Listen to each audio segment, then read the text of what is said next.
Alright tout le monde, bienvenue au troisième vidéo, je m'en ai dire le deuxième, mais c'est bel et bien le troisième.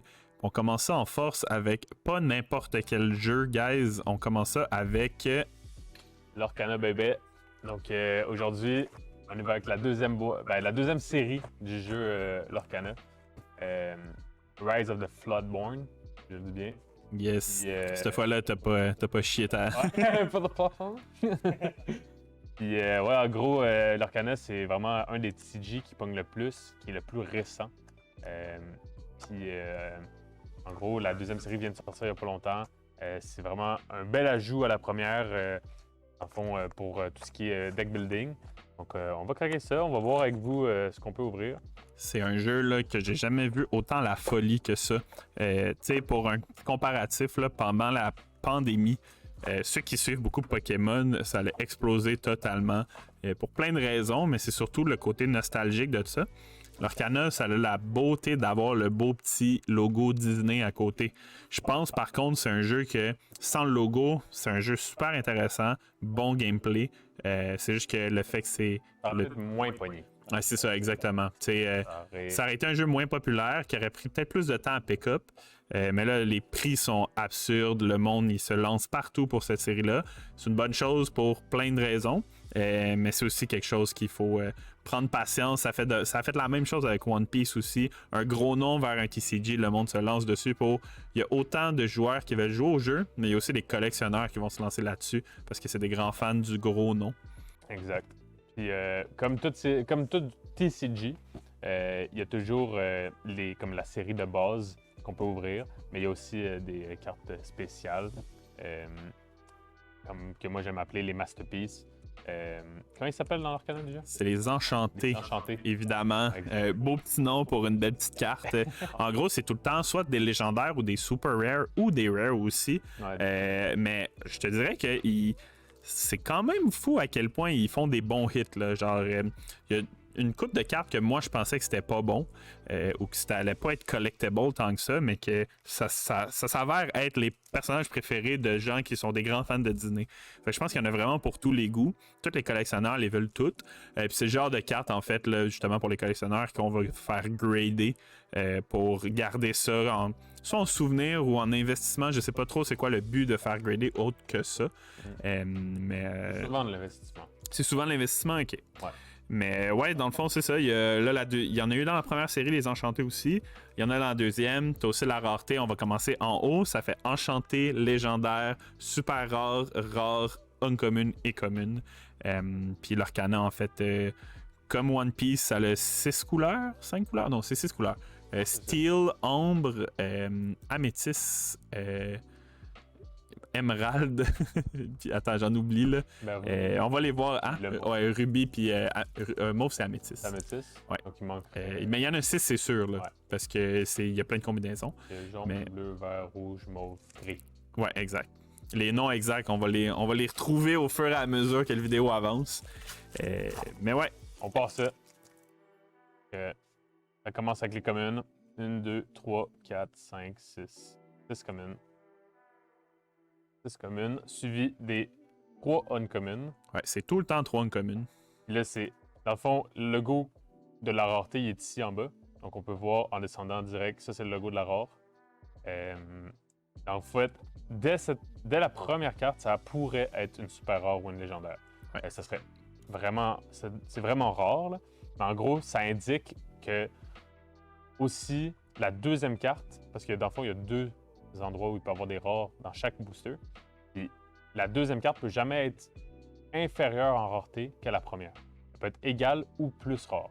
Donc ça, c'est intéressant à savoir. Donc là, on rouvre une rare la première, on rouvre Lucifer, puis là, vous voyez, légendaire, direct first pack. Déjà. Légendaire, on y va avec... Belle, qui est de loin, ben je sais pas si c'est de loin, mais qui est top 2 des meilleurs hits de la série. Ouais. Niveau monétaire. Incroyable, le premier booster. Belle, suivi d'une petite rare, pas rare, excusez, une common foil. Ouais, il y a une foil dans chaque pack. Il y a le petit, l'équivalent du token ou de la hard card de Magic. Dans le fond, ils font tout le temps un petit art avec 4 cartes différentes. Puis ouais, pour revenir avec la belle verte, là, C'est excellent comme carte. C'est une carte en fait qui quest de beaucoup, qui veut se faire interagir avec les personnages. Puis s'il y a un personnage qui va attaquer cette créature-là, le contrôleur de la créature qui a attaqué Belle doit discarter sa main au complet. Pas juste une carte, toute sa main au complet. Fait que c'est quand même pas pire. C'est une carte qui, selon moi, va être jouée. C'est juste que les gens peuvent jouer autour. C'est son seul défaut. Ouais. Elle a comme 3 de défense, donc elle peut se faire tuer par des sorts aussi. Donc, faut que les gens fassent un deck building autour d'elle basé sur ça. Mais c'est une excellente carte. On est très chanceux. Je pense qu'on parle dans les 50$ au moins. Ouais, là. exact. Donc, on y va. Première rare, un petit, je sais pas comment le prononcer, Noah ou Noi. Oui, tu noies. Moi, je noie, man. Et suivi d'une autre rare, Madame Mime. Et suivi de, cette fois-ci, une non-common foil, Minnie Mouse. Yes, j'ai pas encore vu d'enchanté dans ce set-là. Je sais c'est lesquels. Je les ai pas vus encore en vrai. C'est pas Lorraine qui en avait ouvert une? Ah ben oui, t'as raison. Ah oui? Snow White. C'est ouais. vrai, my god. J'ai complètement oublié. Mais bon. Je vais en voir une autre. Ah ouais. Première Unco, deuxième Unco, troisième Unco. Oh. La rare Dragon Gem. Un item. Parce que oui, dans le jeu, il y a dans le fond, les personnages qui sont souvent des créatures. Il y a les items qui sont les équivalents des artefacts en Magic, donc des permanents aussi, des cartes une fois que tu les joues, restent sur le jeu, que tu peux activer pour faire des effets. Puis il y a les sorts, qui sont les cartes qui font un effet direct et ensuite vont dans le cimetière. Et là, on a une super rare, le logo. Cogsworth. Je pense que c'est une carte correcte. Ouais. C'est une carte qui a du potentiel. Ça amène la nouvelle mécanique de Resist qui est vraiment spécifique à Rise of the Floodborn, qui vient vraiment counter des cartes qui étaient assez puissantes dans le premier set. Dans le fond, Resist, c'est que ça enlève les dégâts que cette carte-là peut subir à chaque instance de dégâts qu'elle va recevoir. Fait que ça va enlever un peu des trades. Mettons quelqu'un qui va faire un 2 dégâts, si de la carte elle résiste 1, ben ça va enlever un dégât. Même chose aussi dans le combat. Fait que c'est quand même très fort. Ouais, c'est une bonne mécanique. Aussi, très bonne habilité. Donc on y va avec la première rare, Ratigan. Suivi de deuxième rare, Trunk. Ouais, dans la slot des rares, vraiment la chase rare en ce moment, c'est Cinderella, si je me trompe pas. Ce qui est fou, là, je sais pas comment ça marche le playtest chez Ravensburger, là, mais ils ont décidé en fait que. Ben, en fait, ils pouvaient pas le savoir, là, on s'entend. Les decks méta se fait avec les gens qui vont jouer au jeu et qui vont découvrir des nouvelles choses. Mais ils ont comme. Oh, ok, on va revenir à ce que je dis après. Donc, vous voyez, par exemple, cette fois-ci, la première carte, c'est une super rare. Donc, c'est vraiment nice parce que ça indique que la deuxième aussi sera pas une rare. Donc, ouais, c'est soit une super rare ou une légendaire, en fait. Exact. Donc, ça, c'est vraiment nice quand ça commence comme ça. Donc, on y va avec Arthur. Oh, c'est nice. Très bonne super rare aussi. Ouais, Arthur. Suivi de Lady Tremen. Et une course. Yes. Fait que ouais. Ouais, dans le fond, c'est ça. Ils ont rajouté dans la série 2 beaucoup de cartes assez puissantes pour le deck qui était déjà tier 1. Ce qui fait qu'ils ont rajouté des jouets un peu à quelqu'un qui avait déjà tous les jouets du bac. Fait que ça fait que le gameplay des fois ça fait que le deck en fait il peut gagner entre les mains de quasiment n'importe qui. Par contre, on s'entend, le jeu est encore très très jeune. Avec le temps, il va y avoir des nouvelles choses qui vont faire en sorte que ces decks-là vont moins bien performer. C'est peut-être juste aussi une question que les gens jouent moins bien autour de ces cartes-là. Ou, dernier truc, ça peut être juste les gens il y a trop de monde qui joue ce deck-là, fait qu'il est trop bien représenté. Mais bon, seul l'avenir nous le dira. Crime, t'es bon toi avec tes packs? Encore une fois, super rare en premier. On y va avec King Louis. Suivi de. Oh! Moi, je tiens juste à dire. Oh! En plus, c'est une des bonnes légendaires. Je tiens juste à dire, moi, habituellement, des packs comme ça, là, ça sonne comme une enchantée après. Mais là, tu m'as spoilé, là, mais bon. Mais c'est quand même une rare Coldplay. Quand même nice. Donc, on a Goose Grim qu'on venait justement d'ouvrir en version normale avant. Mais ouais, Alice, très bonne carte aussi, qui a beaucoup de potentiel. À voir ce que les gens vont faire avec évidemment, elle a la taxe d'être une princesse aussi. Fait que, elle va toujours plus cher pour ça. Un autre truc qu'on n'a pas parlé, mais qui est quand même très important à parler dans le jeu de l'Orcana, c'est qu'il existe un type de carte qui s'appelle les chansons. Dans le fond, les songs, c'est des sorts. En fait, comme celui-là qu'on avait ouvert juste avant. Dans le fond, c'est un sort, mais qui a l'habilité de pouvoir être joué sans payer le mana cost si tu tapes une créature qui a un mana cost supérieur ou égal ou inférieur, en fait, à la chanson. Non, c'est égal ou supérieur. Égal ou supérieur, excuse-moi. Ouais. Ça fait que il y a des cartes qui rajoutent énormément beaucoup de tempo au jeu par le simple fait qu'ils peuvent être gratuites. Et ça, c'est vraiment un truc qui est très populaire dans l'Arcana, que avec le temps, peut vraiment développer des combos très très forts. Un exemple pour les gens qui nous regardent là, puis qui connaissent bien les Magic et compagnie. Ah, une bonne super, c'est nice. C'est cool. Mais ouais, c'est ça pour revenir à ce que je dis. Les gens qui connaissent bien Magic, là, ceux qui connaissent la fameuse carte Wheel of Fortune, ça coûte 3, tu piges cette carte, tu discartes ta main en premier, tu piges cette carte après. C'est une carte super populaire dans la réserve list, ça vaut des centaines de dollars. Dans l'Orcana, ils l'ont imprimée en super rare, ça coûte 5, puis tu peux la chanter. Ça s'appelle A Whole New World. Ce qui fait qu'en fait, imaginez dans Magic, tu tapes une créature qui coûte 5, puis tu joues Wheel of Fortune gratuitement. À quel point c'est déchaîné comme carte. Ça fait partie des jouets en fait du deck TR1 en ce moment-là. Fait que pas pire pantoute. Isma. C'est encore dur en fait d'évaluer les cartes de la série 2. Il n'y a pas eu assez de gameplay, ça fait juste une semaine que c'est sorti officiellement. Fait que excusez-nous nos réactions. C'est sûr qu'on va réagir plus sur les légendaires parce qu'on les connaît bien, on sait c'est lesquels qu'on doit hit. Mais ça reste que justement mis à part le deck qui s'appelle Steel Song, c'est encore les gens sont encore en période d'essai puis de testing, fait que ça reste aussi un nouveau jeu, fait que c'est encore moins facile de mettre le doigt sur les cartes qui sont bustées dès le départ, malgré qu'il y en a que c'est obvious là. Oh, The Queen, excellente carte aussi. C'est une carte en fait qui peut shifter. Shifter, c'est une nouvelle mécanique de l'Orcana. Ben, une nouvelle mécanique. C'est une mécanique propre à l'Orcana qui, en fait, si tu as une créature qui a le même nom, on va prendre, par exemple, si on avait une carte de Queen qui coûte 1 ou 2 mana, même 3 mana, tu peux le faire aussi. Dans le fond, quand la créature a le shift, tu peux payer le shift cost sur la carte pour pouvoir la mettre par-dessus la carte qui est sur le jeu. Ce qui fait que, on va prendre la Queen comme exemple, qui je pense coûte 4 ou 5. Tu peux la jouer pour 2 mana sur une Queen à 1 ou 2 mana, mettons. Ce qui fait qu'un 5 drop peut sortir tour 2. Ce qui est quand même fou à penser. Ouais, c'est excellente carte aussi. On se fait vider en ce moment au magasin. Oh! Ok, ça c'est un excellent pack.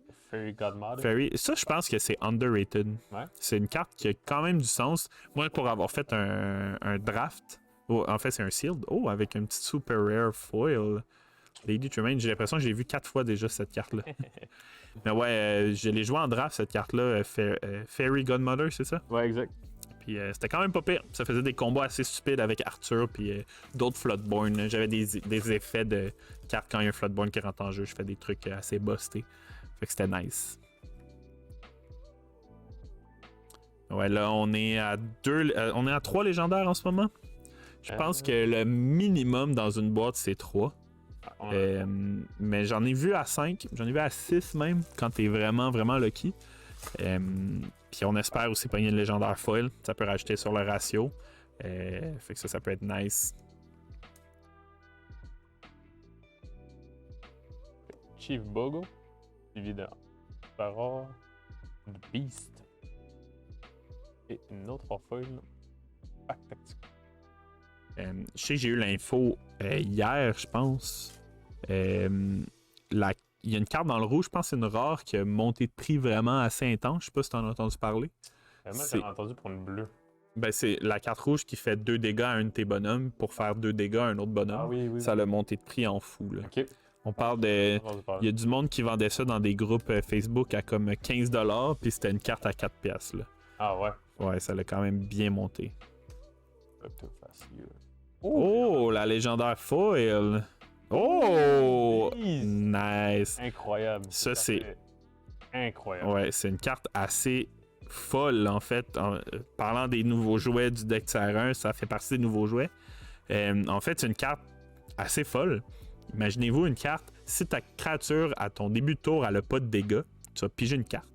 Si elle a du dégât, elle va gagner plus 4 de power. Fait que pour 5 mana, tu as potentiellement une 7-5, ou on va s'entendre ça prendre du dégât, c'est une 7X, mettons une 7-4. Mais sinon, elle te fait piger des cartes. C'est quand même fou. Incroyable. Puis c'est une des cartes, dans le fond, qui vaut le plus cher du set avec la belle. Puis on l'a pogné en foil. C'est malade. Malade. Yes. Très belle box à date. On est rendu aux 2 tiers. Exact. Troisième tiers, en fait. De la boîte.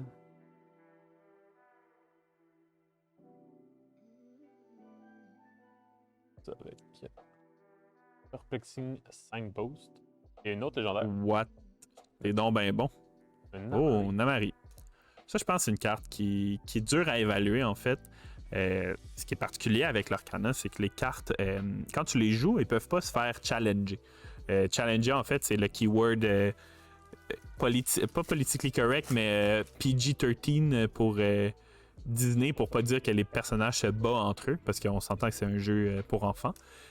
Fait qu'ils se challenge. Puis en fait, ces cartes-là, quand tu joues ta carte, elle peut pas être attaquée par une autre créature. Parce que la particularité avec Namari, c'est qu'elle peut attaquer les caractères qui sont ready. Donc les joueurs qui sont pas les joueurs, mais les personnages qui sont pas tapés, en fait. Parce que comme dans Magic, quand tu fais une action avec ton bonhomme, attaquer ou challenger, tu vas mettre ton personnage de côté. Puis ben voilà. Fait que Namari, c'est une carte qui peut attaquer les cartes qui sont ready, donc qui ne sont pas tapées. Ce qui fait que tu as un peu plus le contrôle qu'à d'habitude sur le board. Ça peut être intéressant. Fait que à voir dans le futur si cette carte-là, elle se fait un petit chemin dans la méta. Oh, direct. Oh, ok, mais toi, t'es vraiment bon à ouvrir des packs. Siana. Suivi de. Comment tu peux avoir Grand Baby. Ça, c'est dur à évaluer comme carte, mais bon. Mais bon. Ouais, ben je sais qu'on les a vendus, fait qu'au moins Ouais. je sais que quelqu'un les veut puis qui aime la carte. Mais après. Parce que, dans le fond, moi, ce qu'on m'avait dit, c'est que c'est rare qu'une carte qui a un gros mana cost ne peut pas se faire ink. Ça, c'est un autre truc qu'on vous a pas parlé, mais en gros, il existe 2 types de cartes. Il existe les cartes qui ont, quand vous regardez le contour. Attendez, là, je vais vous les mettre comme il faut. Le contour du mana cost, s'il y a juste une ligne, ça veut dire que ça ne peut pas se faire ink. S'il y a comme un beau design autour, ça veut dire que ça peut se faire ink. Qu'est-ce que ça veut dire se faire ink?